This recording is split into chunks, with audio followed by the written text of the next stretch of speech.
This channel does not promote or promotion any illegal activities. All content provided by this channel is meant only for educational purpose only.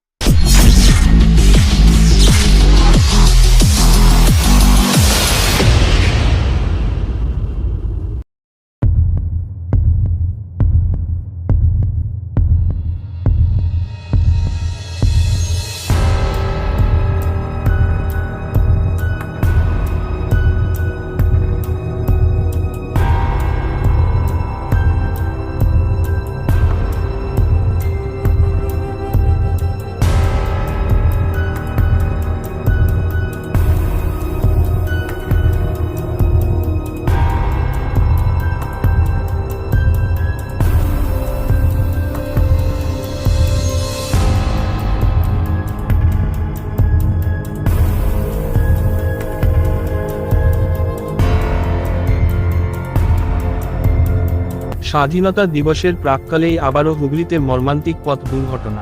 Pickup van ও বাইকের মুখোমুখি সংঘর্ষ, যার জেরে গুরুতর আহত bike আরোহী। ঘটনা গোঘাটের হাজিপুর এলাকায়। জানা যায় কামারপুকুরের দিক থেকে মেদিনীপুরগামী পিকআপ ভ্যানের সঙ্গে হাজিপুর থেকে কামারপুকুরগামী এক বাইক আরোহীর মধ্যে সংঘর্ষ হয়। স্থানীয়দের দাবি অতিরিক্ত গতির জেরে এই দুর্ঘটনা। স্থানীয়রা দেখে তড়িঘড়ি বাইক আরোহীকে উদ্ধার করে আরামবাগ মেডিকেল হাসপাতালে চিকিৎসার জন্য পাঠায়। খবর দেওয়া হয় পুলিশকে। খবর পেয়ে ঘটনাস্থলে উপস্থিত হয় গোঘাট থানার পুলিশ। পুলিশ গিয়ে পিকআপ ভ্যান ও বাইকটিকে আটক করে, পাশাপাশি ঘটনার পরিস্থিতি সামাল দেয়। যদিও ঘটনাস্থল থেকে পিকআপ ভ্যানের চালক পলাতক। ঘটনার জেরে চাঞ্চল্য ছড়িয়ে পড়ে গোটা এলাকায়। যদিও ওই বাইক আরোহীর নাম ঠিকানা এখনো অজানা। গাড়ি একটা আসলো, ওখানে ঝোঁটার মেঝে বলি বাইকওয়ালা সাইড দিয়ে যাচ্ছিল, সাইডের দিকে এখানে নেবে দুপুরে চলে আসছে এখানে। কি কারণে অ্যাক্সিডেন্টটা বলে মনে হলো?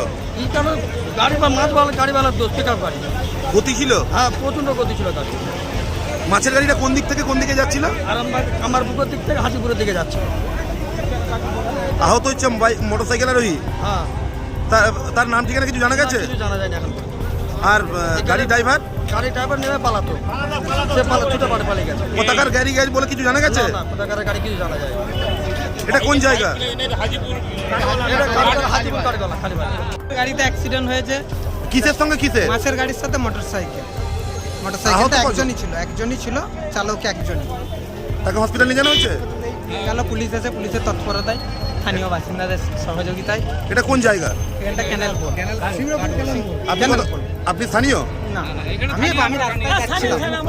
ঘটনা বলতে আমি হাজিপুরের দিকে যাচ্ছিলাম, যেতে এসে দেখি যে একটা মাছের গাড়ি আর একটা মোটরসাইকেলওয়ালা উপরে পড়ে আছে, মানে ওকে মেরেছে।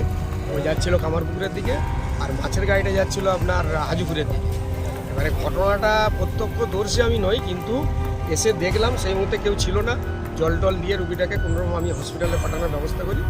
তারপরে ইয়েতে থানাতে খবর দিই, স্যারেরা এসে এখন আপাতত এলাকা এখন শান্ত, কিন্তু রুগীটাকে এতে পাঠানো হচ্ছে হসপিটালে। মোটরসাইকেল আরোহীর কোনো নাম পরিচয় জানা গেছে? না স্যার, এখনো পর্যন্ত কোনো কিছু জানতে পারা যায়, তবে জানার চেষ্টা চলছে। আর মাছের গাড়ি ড্রাইভার? মাছের গাড়ির ড্রাইভার আপাতত পলাতক। এটা কোন জায়গা? এটা কালীবাজার সংলগ্ন।